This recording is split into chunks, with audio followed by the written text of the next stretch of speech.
This is a replay of Let's Talk Nigeria on Sparkling 92.3 FM Calabar, making Nigeria better, one conversation at a time. We talk everything. Health, education, finance, sports, transportation, agriculture, politics, entertainment, people and power on Let's Talk Nigeria. Let's Talk Nigeria. Every day of the week from 9 a.m. to 10 a.m. Only on Sparkling 92.3 FM Calabar. Your radio, your shine.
Good morning, beautiful people of the ancient city of Calabar. Welcome to Let's Talk Nigeria, a totally terrific Tuesday edition of it, broadcasting live on Sparkling 92.3 FM, your radio, your shine. And today we are in the heartbeat of what concerns every Nigerian, and it is about tax. Remember, every Tuesday we come here and we talk tax. Today, we are diving into a critical topic that impacts every one of us, tax laws and regulations in crossover state.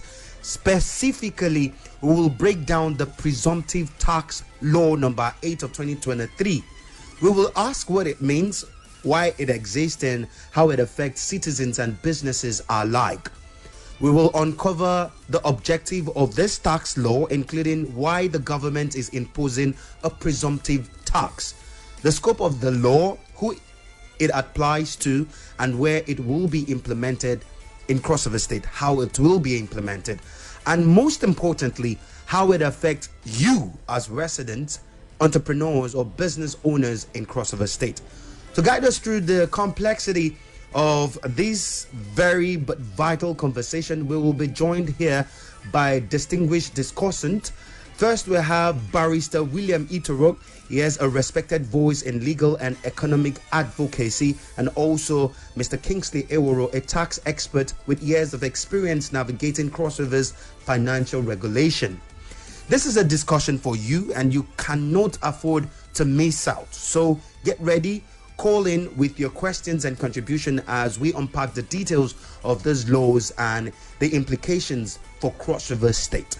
So once again, we have with us in the house Barrister William Itorok and Mr. Kingsley Eworo. Good morning and welcome to Let's Talk Nigeria, Barrister. Good morning all. Good morning, listeners. Mr. Kingsley. Good morning, Crossvarians. Okay, so I don't know if I should be talking about this. I told Barrister I wasn't going to talk about it, so maybe I should just keep it. Mr. Kingsley is dressed in pink. All righty, Barrister, thank you very much. Let us go with the first question here. Barrister, I don't know, I did not study it, and I'm sure today's very moment we have crossovarians who are asking, what do you mean presumptive tax? Number 8 of 2028, what does it mean? What does it imply to? Well, for the past week, we've been talking about tax laws and regulations in Nigeria, and now we are bringing it down to tax laws and regulations in crossover states. Okay. And as a matter of fact, the issue here is that we need to make people understand the tax laws and regulations in crossover state. Okay. It's not too different from the ones in Nigeria, but specifics, especially in Cross River State recently, there exists the presumptive tax regime across the country. It's national.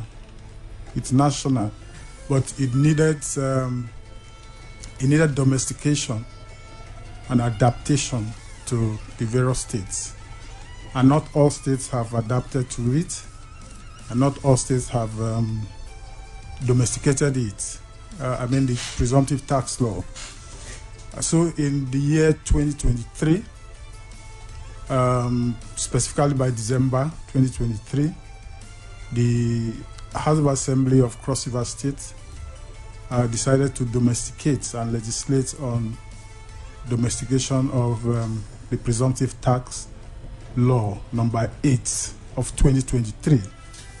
Oh, okay. And that law changed the face of taxation in Cross River State. Previously, there were a lot of people who were complaining about multiplicity of taxes, and a lot of people did not understand the kind of taxes they were paying. Essentially, the presumptive tax law presupposes that it is directed at persons in the informal sector. Persons in the informal sector. Entrepreneurs, business owners in the informal sector. Okay. And those ones in the informal sector, it's presumed that they do not have the capacity to maybe determine their profits at the end of the financial year of the business year. Yeah. Giving an example, and I usually give this example. There is that Mama Okon who sells akara around my area, and in the morning you see a lot of people lining up to buy this akara, buy ogi, and buy some other things. Patronizing her. Mm-hmm. You assume that she's making a lot of profit, but at the end of the day, you realize that if she imputed 15,000 naira on that day to buy what she's selling, you come to realize that what she has at the end of the day is just 15,000 naira again that she will go back to the market with the next day. And that's because in the course of her selling, she has about we who are poor tend to have a lot of children. For some of us poor men, we tend to have a lot of children. When you say poor men, don't worry, it's contentious. Continue, sir. So you'll find out that Okon will come out and say, mommy, we need to buy Gary. And she dips her hand into that big tin, the tin of Milo. Mm-hmm. That big tin where of Milo. Where she keeps her money. Yeah. And dips her hand there and give money for Gary. And Arit and Joseph are going to school. Mm-hmm. Mommy, we don't have pencil. She dips her hand there and she gives money for the pencil because she's a very caring mother and she wants her children to be educated. So at the end of the day, she's not able to determine her profit.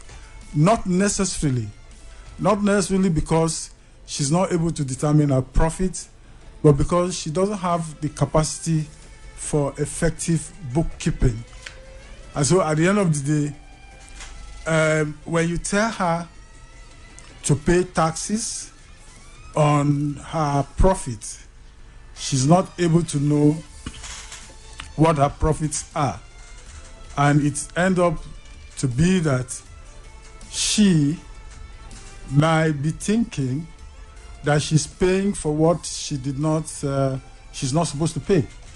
And so at the end of the day, most persons in the informal sector do not have the capacity to get an accountant or an auditor to determine their profits at the end of the year. And so this presumptive tax law is set to place these persons in the informal sector to pay what the government presumes it is good enough for them to pay at the end of the year, so that it won't take a toll. It won't take a toll on her business. On her business, on his or her business. Yes. And so that is what the presumptive tax law is about. Okay. It actually favors persons in the informal sector. Okay. And so towards the end of this program, we are also going to state what is provided for in the informal sector. Okay. Provided for in the presumptive tax law as what is payable. Okay. For the various different businesses. This law has a schedule that states what every kind of business, if you are a butcher, if you are a taxi driver, it stipulates there clearly. The law stipulates there clearly. And so that is why we've come here to also let cross-variants know, to sensitize them as to the existence of this law. Okay. You know, when we started this whole thing, we started with the tax laws and regulations in Nigeria. And so we are gradually bringing it home to cross river. But we know that before the end of this program, we'll even bring it down to the various local governments. And types of businesses. Because a vulcanizer is not paying the same like a laundromat owner. Oh, yeah. And so also different from a patent store owner. Yeah, different from a patent store owner. It depends on the type of business you are doing, and it depends on your location of business too. So it doesn't mean because we're doing the same business we might be paying the same tax because of no. It depends on your location, because if you are in Wat Market, for instance, that is high traffic commercial center. High traffic commercial center. Yes. So you are bound to sell more. Oh, okay. And so if you are after 8 miles, all right, after 8 miles, or even if you are in Lemna, okay, your tax regimen should not be the same as that. It shouldn't be the same because of the clientele that you have. So the law also stipulates that it's provided for in the law. So our duty is to make the citizens understand that these things actually exist. Alrighty, thank you very much, Barrister William, for drawing us close to that. But I would want to now go to Mr. Kingsley Eworo. That's because he's a businessman. He has been doing business in Cross River State. And I would want to ask him directly, this presumptive tax, how is it that over the years Cross Riverians have, one, perceived it, received it, and are they really, really paying the presumptive tax in Cross River State as we look to repositioning this discussion? Okay, thank you very much for that. While I attempt to respond to your question, I also need to say, yes, I've been doing business in Cross River State, maybe not at the informal level, but I interface with the informal sector every day, and of course by way of direct buyings, and of course also trying to understand their challenges with a view to advising or advocating for them in government. So that is it. But before I directly respond to that, I also need to state the importance of what we are doing here, especially to Cross Rivers and of course Nigerians and taxpayers. By way of statistics or by way of data, the informal sector in Nigeria, there are 40 million medium and small enterprises. Yes, in Nigeria there are 40 million of them. So 40 million anywhere is a huge number. That huge market. Yes, that should be reckoned with. That's one. 2, 90% of this 40 million, 90% of them, over and about 90% of them, are the informal sector. So I'm trying to get from the bigger picture and then narrow it down. Yeah. So 90% of these micro, small, and medium enterprises are in the informal sector or are informal sector players. So by this, like Barrister said, these are market women or the Mama Okon or Ika Okon that sells akara around his area and all that. So that's clear. And then the informal sector, as it were, in Nigeria accounts for 58%. The informal sector. The informal sector accounts for 58%. That's over half of the total population of the GDP. Oh, GDP of Nigeria. Okay. The gross domestic product of Nigeria.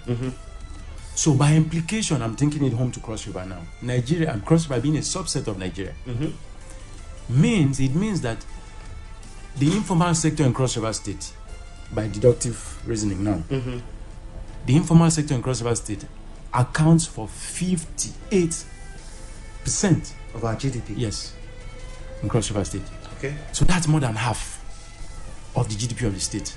So we need to take those guys very seriously. And I'm sure the guys in the Internal Revenue Service will be listening to this. And I'm sure they already have this information.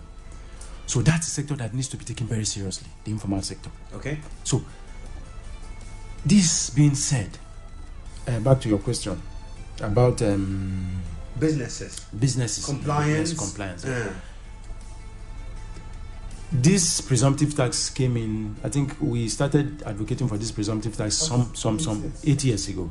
8 years ago. Yes, we have. So this is 2025. That should have been around 2017, 2018. Yes, that's when we started advocating for this presumptive tax. The reason being that there have been so much, like last week I think I had mentioned harassment and all that, and a misconception and misunderstanding between those who are actually doing the business and of course tax authorities. Okay. By way the IRS and the local government authorities. So between that time and now, we have made tremendous progress. That is why we now have the presumptive tax regime, or the presumptive tax law of 2023, as it were. By way of compliance, I won't say it's a good pass mark, but there have been progress. You won't say there's a pass mark? A good pass mark. I want to ask, is it because those who are supposed to pay these taxes are well informed about what they should pay, or they're just evading tax? So it is because they have not been aware. They are not very aware. They have not been very aware, and that's why by way of, this is part of what we are trying to do, sensitizing them about being compliant to the presumptive tax regime. And like Barrister said, as during the program, we get to understand that it is not as stringent as we think. It is not as, it is something very beautiful, very easy, and it can even be staggered by way of payment, so you don't have to pay all. Instrumental, and you have your receipt to show that you have paid. So it's something that is very easy to do, but by way of sensitization, by way of awareness, it is still very low, and that is why the compliance level is also low. Okay, Mr. Kingsley, let me go back to Barrister Williams here. I want to take a cue from, like you've made mention, the woman that sells akara and ogi on the side. But now let us talk about those tickets that you have in business places. You're operating a small business either in Wax Market or Marion Market.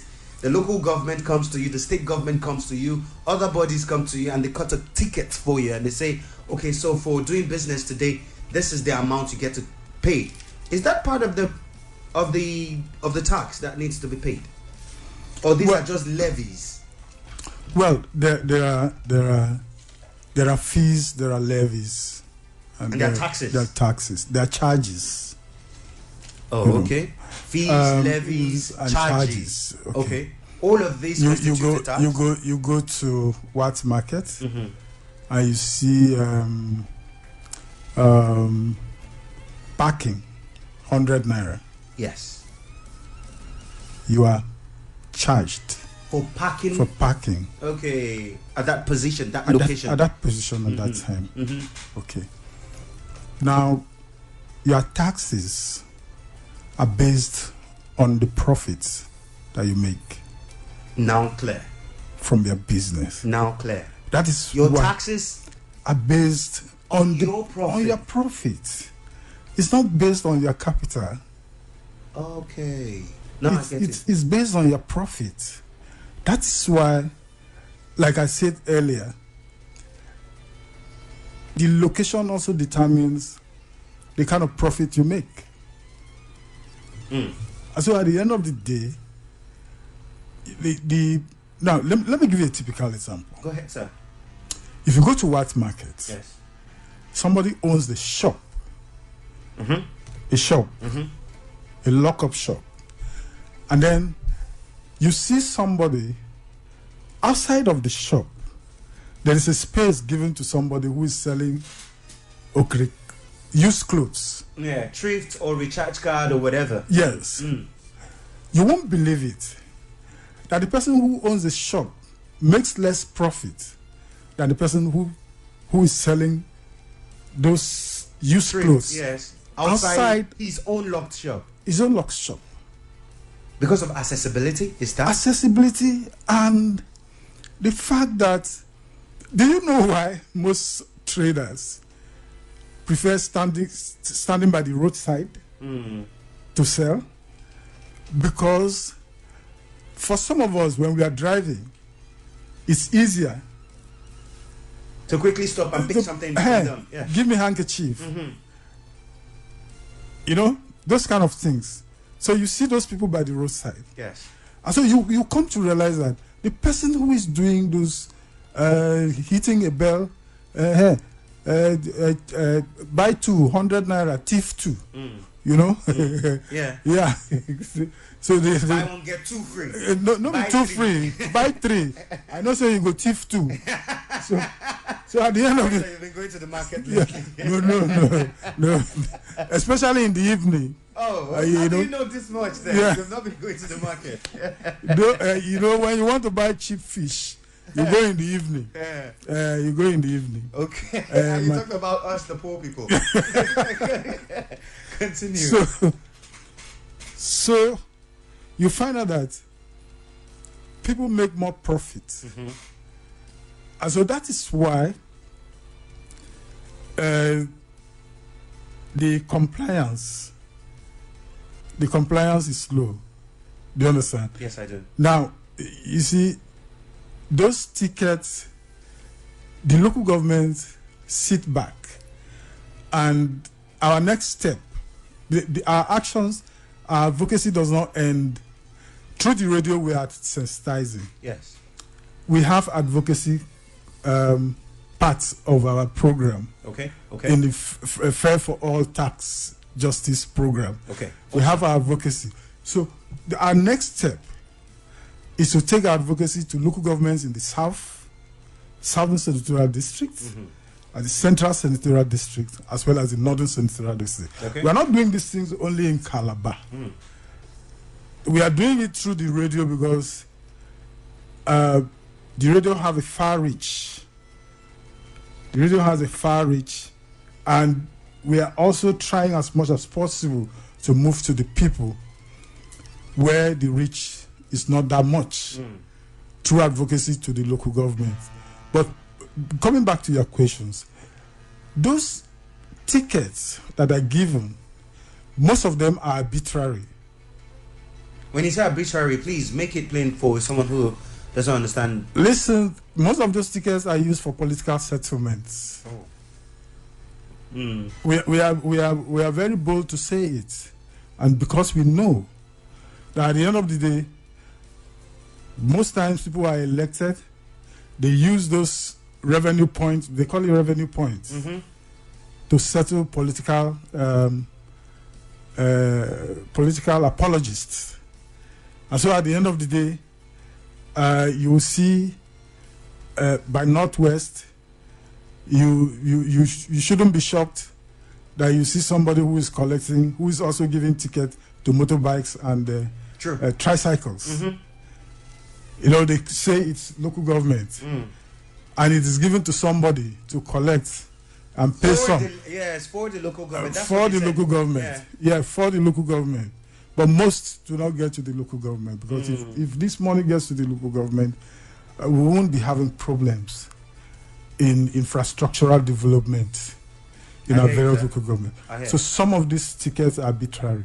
So we are working towards getting the local government to also be civil. Enough.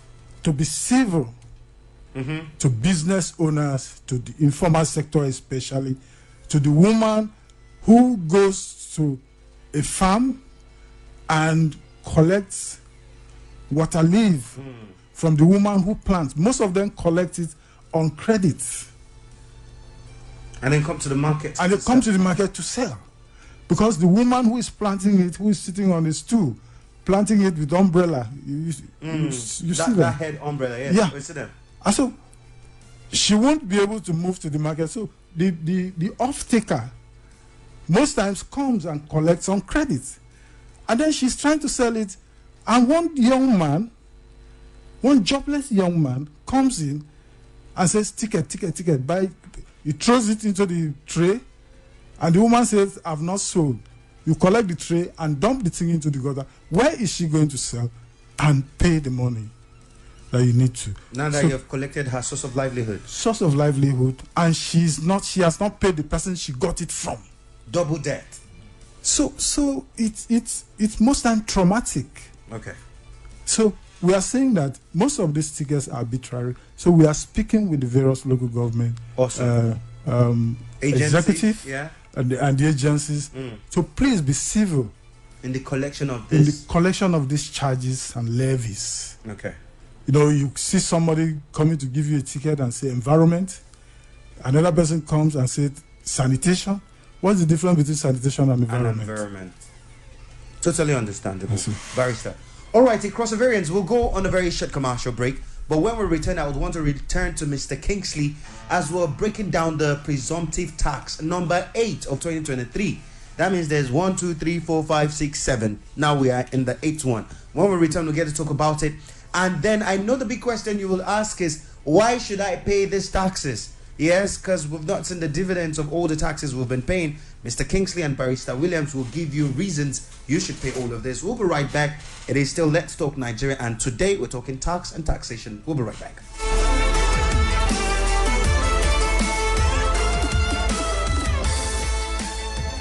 We talk everything. Health, education, finance, sports, transportation, agriculture, politics, entertainment, people and power. On Let's Talk Nigeria. Let's Talk Nigeria.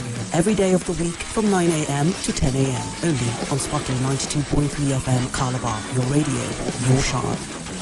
For us here at Sparkling 92.3 FM, to be socially relevant means that we are in tune, literally connected to the burning issues of the society. You see the conditions of the economy today, and then you now try to insult our collective intelligence by telling us that there's increase in employment in the country. We know that is not true. It's a lie.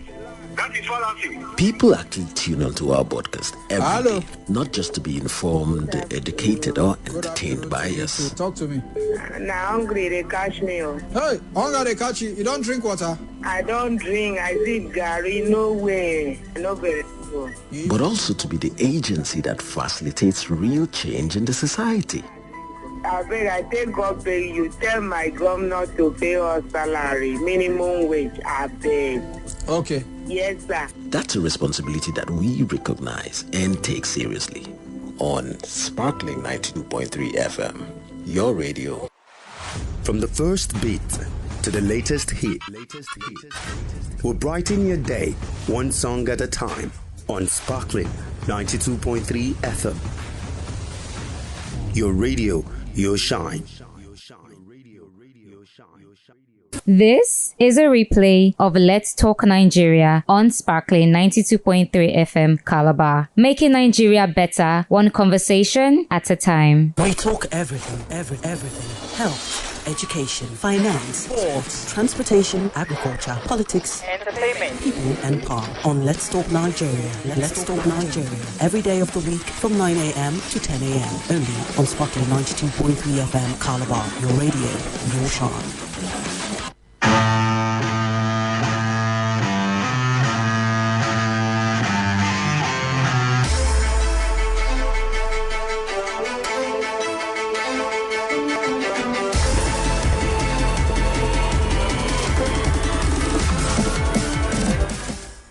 Welcome back, Crossoverians. Welcome back, Nigerians. And it is still Let's Talk Nigeria. Here with us this morning is Barrister. Yes, we have with us Barrister Williams Itorok, and we're talking tax and taxation, specifically the Presumptive Tax number 8 of 2023. And also we have Mr. Kingsley Eworo here with us. And like I said, upon our return, we'd like to make more sense of the Presumptive Tax. And Mr. Kingsley, my question to you now is, what are the primary goals of the Presumptive Tax number 8 of 2023, and how does it differ from existing tax laws in Cross River State, so that we don't have multiplication of all of these taxes in Cross River?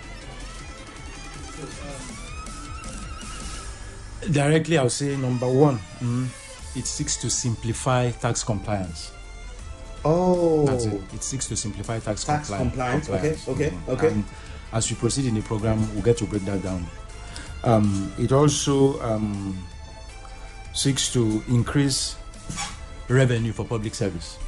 Yeah, it's also that's the intention of it, and of course, to promote fairness in taxation. Fairness in taxation. Just like Barrister had said. So not arbitrary taxation, but fair taxation, giving taxation a human face, as it were. And then, of course, encourage voluntary tax compliance. Voluntary tax compliance. Without the need of complaining that the government isn't doing this, the government isn't doing that. Yes. So, by the time you put all this together, it will encourage the taxpayer to pay taxes. And like I said, from what I've said, these 4 points I've mentioned, of course, simplifying taxation, tax compliance, increasing the tax revenue, promote fairness in taxation, and of course encourage voluntary tax payers. There is a side, this is tax administration as well, and there's a side for the citizens and there's a side for the government. So like we always call it the demand and supply side. Okay. So who's demanding, who's supplying? So the citizens are the ones demanding accountability now. Okay. And the government gets to supply what to. So citizens demand accountability by way of, because again, you make this demand through compliance with your tax, paying taxation, and then government gives fair taxation, and of course services. Remember, Barrister had mentioned, and we even said it last week. Tax for service. Tax for service. So that's very important. So that in itself is the overarching objective of the presumptive tax regime, as it were, as it is 2023. So it tries to bring government and the taxpayer, the tax authority and the taxpayer to the same table, the same level, mutually agreeing to certain things and then complying with it, and then services flow seamlessly. Thus far, this particular tax thing is 2023 one, 2025. All through 2024, was it functional? Yes, it was, because again, the law was passed in 2023. But was it effective enough? It was effective. What the state and the people would have wanted to see. Yes, so it's effective, or it's been implemented, but the level of implementation now is what we need to also say that can be better. Okay, from the side of the government, and of course the citizens. Okay, because you get to request for any development in your area because you pay taxes. Good, you understand. So again, like I would say, I won't want to play the devil's advocate. That's what I keep trying to say. But also, citizens are complying, but not all citizens are complying. Government also is making an attempt, but it can be better. Government is not doing enough. Let me use that word or that phrase. Government is not doing enough. Just like so, it's a 50-50 thing.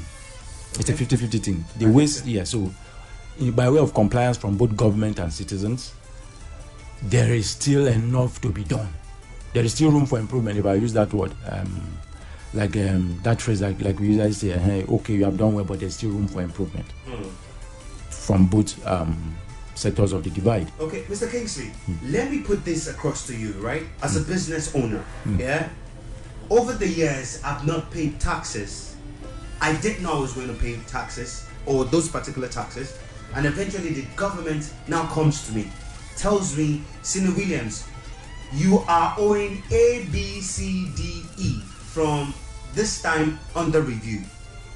And then you go to those same tax offices, sir, and then you find somebody at the door negotiating with you like, come pay this certain amount to this particular account or this individual, and we will help you wipe away all of the deficits, in your tax payment. Is this helping tax regime? Is this helping the person? And what should be done in such a case? Because it looks like it's a serious case bedeviling business owners, even here in Cross River State. So, if I will use the phrase, that's economic sabotage. Really? That's economic sabotage. That in itself, for that tax official who stands by the door side, trying to, cajole people, pay, that's a crime in itself. That's an offense against the state. Punishable. Punishable. Under the law. Yes. That's a punishable offense. Because that's, like I said, that's economic sabotage. You are ripping the government. You are ripping your state. And you're even ripping yourself. Yes, and yourself. Because again, so you are saying this person should come, give you, or Zini come, give me this money, and I will wipe off the tax. The services Zini's taxes were supposed to render are not there. So maybe this service was supposed to be drugs for our PHCs, the primary healthcare centers, or for our hospitals. Okay. Or for our hospitals. And you are telling Zini not to pay. So it means that child or that pregnant woman who is supposed to access Medicare can't access it. So you are killing some. That's murder in itself. Okay. You know what? Mr. Kingsley, let us take this question from this caller. I'm sure this is a concerned individual. Hello, good morning. What? Hello, can you hear us, ma? Hello? All right, you'd have to call us back. Well, for you to join in the conversation, lines are open just already. 080-923-00022 or 0812-723-7060. Both of those numbers will give you direct access to us and let us get to hear from you directly. What are your concerns about tax and taxation? Specifically, this presumptive tax that we're talking about, it is already in the implementation stage. We're just asking how effective it is. Yes. Okay, so let's continue with you, sir. So yes, so now that tax official, like I said, is committing an offense against the state. Okay, which is punishable under the law. Yeah, which is punishable under the law. And then for you, Zinio, hypothetically now, for you who didn't pay taxes for this ABC number of years, you will be made to pay those taxes and even pay a fine for it. That's where it is. That's how it should be. Okay. That's standard. That's normal procedure. Normal procedure. Yes. All righty. Thank you very much, Mr. Kingsley. But let me go back to Barrister now. How will this law contribute to increasing government revenue while minimizing the tax burden on citizens? Because the end of it all is to reduce the tax burden on the people and ensure that whatever it is that the state would want to collect is something that the citizens should be able to pay comfortably. So now I'm asking, how does this law ensure this? Well, the law ensures once there's a law, the law is meant to provide a level playing ground. A level playing ground for whoever is involved. Whether it's the citizens or the government. The government should earn and the citizens should be made to pay appropriately what they are supposed to pay. And so at the end of the day, the law is not meant to punish. It is meant to create a situation where the payment can be made adequately and development should come from what individuals and businesses pay for improvement of infrastructure. I keep saying infrastructure because when we are talking about tax for service, we must have a sanitary area in the market. We must have the stalls. We must have security in the market. I've just been hearing too many stories about fires gutting markets. The other day I heard fire burnt down the High Court, in Ogoja. Yeah. In Ogoja. Yes. And the next day, another market. The market in Ogoja. The day after, the market in Ikom. Okay. Got gutted.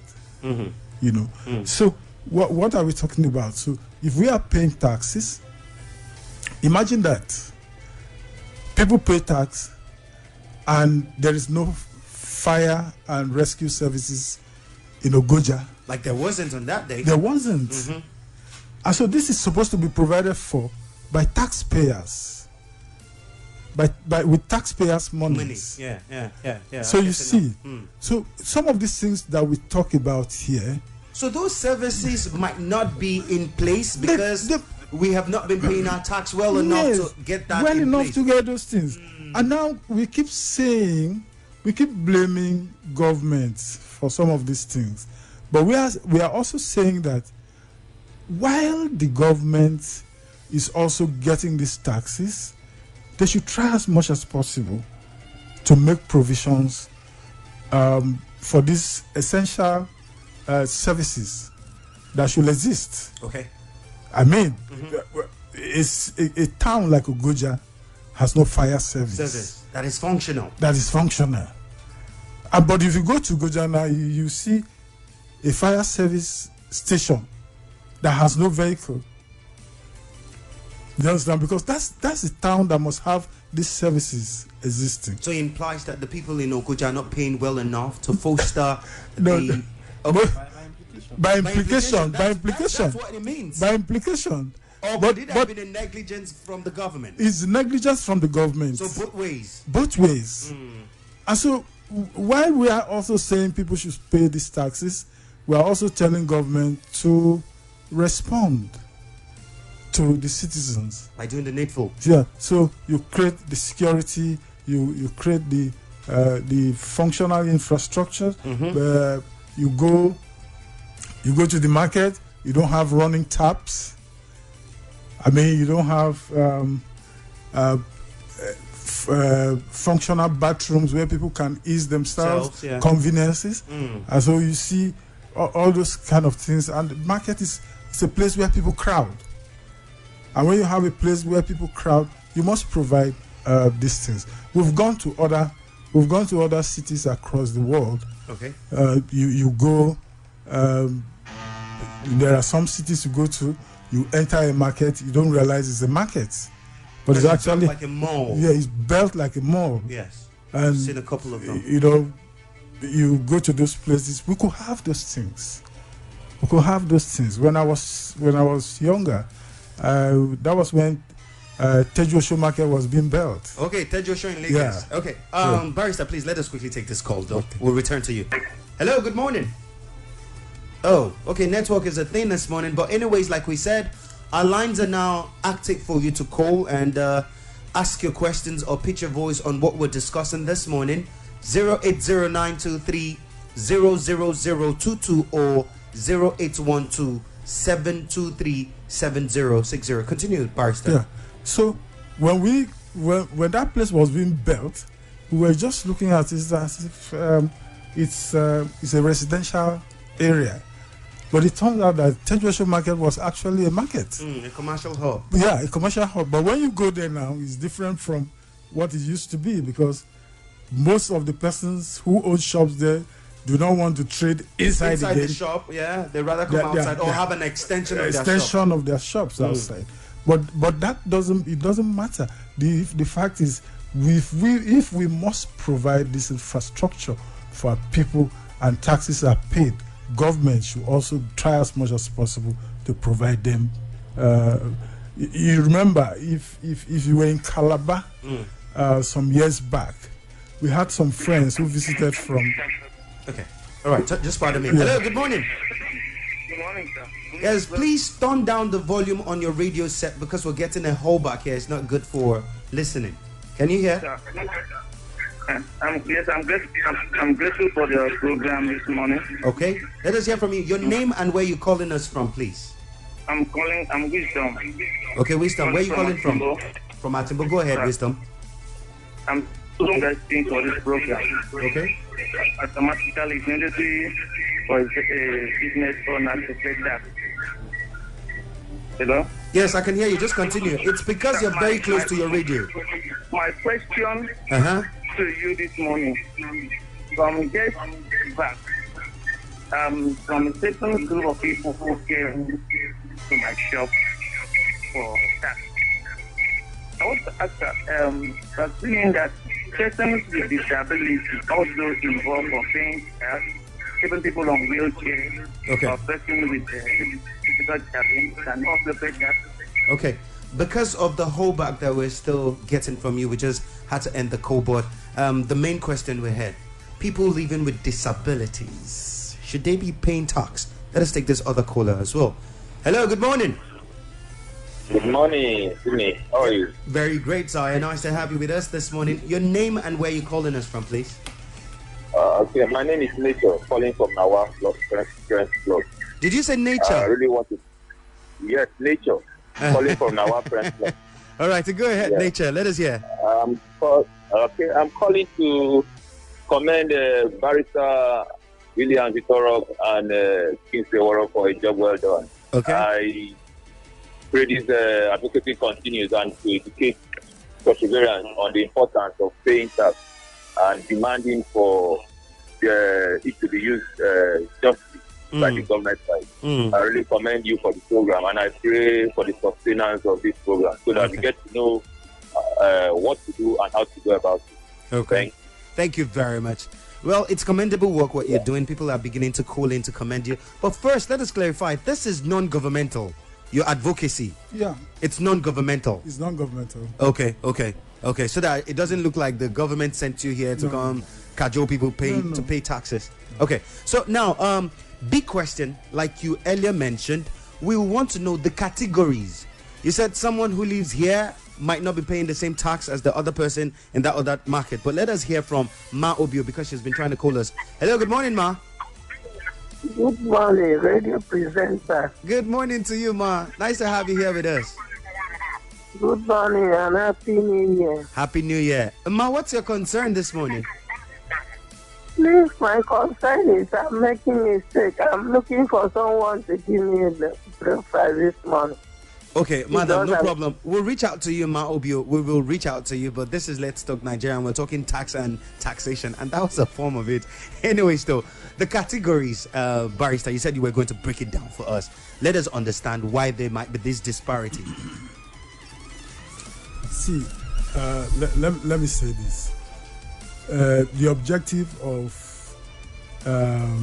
the Presumptive Tax Law is to encourage all taxable adults. And we've not answered that question. We are going to answer. Oh, okay. Now, it's part of the answer. Okay. To encourage all taxable adults who undertake diverse forms of businesses in the informal sector to be captured in the state tax net for purpose of streamlining and monitoring their businesses, and to assist them to keep and maintain basic financial records towards identifying what taxes are acceptable to them, thereby reducing the burden of multiple taxation. Somebody who is, what do they call it? Physically challenged. Yes. Doing business, making profits. We are not talking about being physically challenged. We are talking about business. You are doing business and you are making profits. We are not talking about the person. If you are not doing business, the state won't be concerned with you when it comes to taxation. It doesn't concern. Nobody is going to ask you for taxes. Okay. But if you are doing business and people are buying and you are selling, or you are buying and people are selling to you and you are making profits from it, We are talking about profit from their business. Mm-hmm. I am not against physically challenged persons, but you agree with me that most physically challenged persons are doing better than some of them. Some. Yes. Some. Yes. Are doing better than even the physically abled men. I had a classmate in my law class.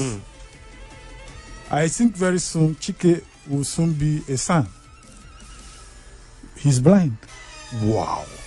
He's blind. He was using brailles. And he's practicing. He's practicing very well. He's physically challenged, but he's a lawyer. And he's been winning cases. I see me here at the Talk for Radio. You're practicing on radio. I'm practicing on radio. So you see, we are talking about business here. And not the individual. We are not talking about the individual. Yeah. Some persons come up and say, look at me, even the small business I'm doing. No. See, the taxes are based on your profits. Business. If you are not making profit, nobody will get the money from you. So isn't the state concerned if you are doing business but running at a loss? If you are doing business and running at a loss. Because there will be nothing to tax from. Because I'm running at a loss. Yeah, the state is concerned. Oh, the state is concerned. The state is concerned. When you file in your returns. Yeah. You can file for bankruptcy. Yeah, or when you file in your returns. You file your returns, and it shows that you are not making profit. The state cannot charge you for not making profit. Oh, okay. Those rules exist. Okay, Barrister, those regulations exist. Exist, yeah? Yes. And they are put under consideration. They are put under consideration. When you file in your returns and you've not been making profit for the past 2 years, the tax authorities will also check why you are not making profits. It's not just. They are not that insensitive to the plight of the citizens. Yeah, I understand. So we just want citizens to understand that these situations exist. That you can go and also say, look, I've not made any profit. I cannot. During the COVID year. Many businesses did not pay tax because everybody understood. So the government is considerate at this point. I mean, most businesses closed down during COVID time. Understandable. The issue of gathering in the same place, people were not gathering, clubs were not selling. Different businesses were not doing as good as they were before the COVID era. Yes. Understandable, Barrister. But conclusively, I'd want to go to Mr. Kingsley now. Mr. Kingsley, this is where we are presently, that presumptive tax is good. Yes, it's good for the citizen. It's, matter of fact, good for the government as well. But what other input do you want to add to this as we conclude this in the next 2 minutes? Okay, first, to say that this program seeks to enlighten citizens about the presumptive tax regime.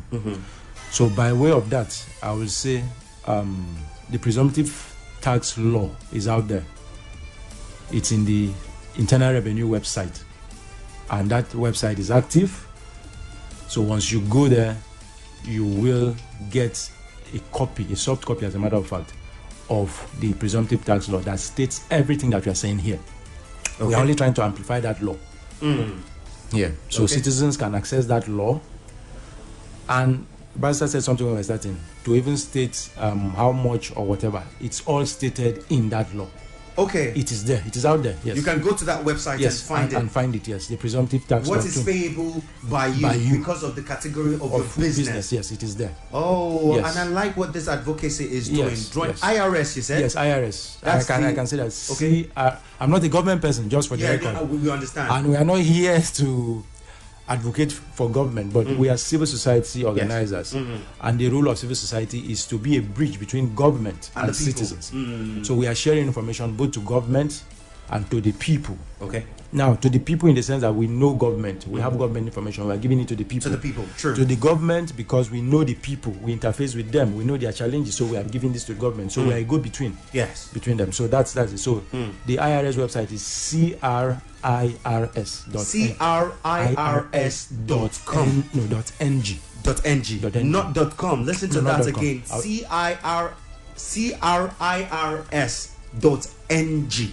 That's the IRS website. So when you go there, you will see the presumptive tax law. And the categorization. And they categorize everything. The law is there in full, yes. So I will urge citizens to go there and access that law and understand it. And if there are challenges, we are always here. Okay. To make them understand more. Two, we are also putting a word out, there to government. Please be responsive.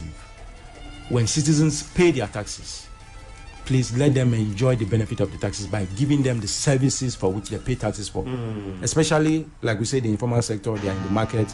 Let us have utilities in the market. As a matter of fact, the way markets are built, in the original plan, even in the white market, fire vehicles should be able to access that.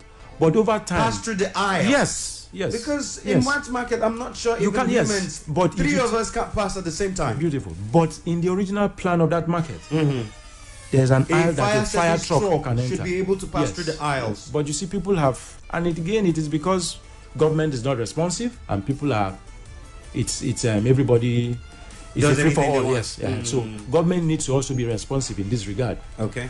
And thirdly, I'll tell citizens, please comply. Okay. Rome wasn't built in a day.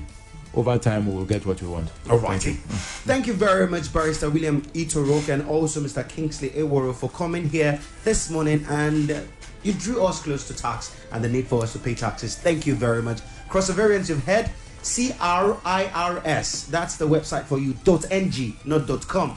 Go there, check for the categorization of your business where you fall, and pay your taxes. Because with that, we can build the hospital, the roads, and even the light infrastructure that you've been complaining about. I am Senator Williams Ojeka, leaving this morning with this. Nigeria's all asked to build. Pay your taxes. Nigeria will become a better place. God bless you all.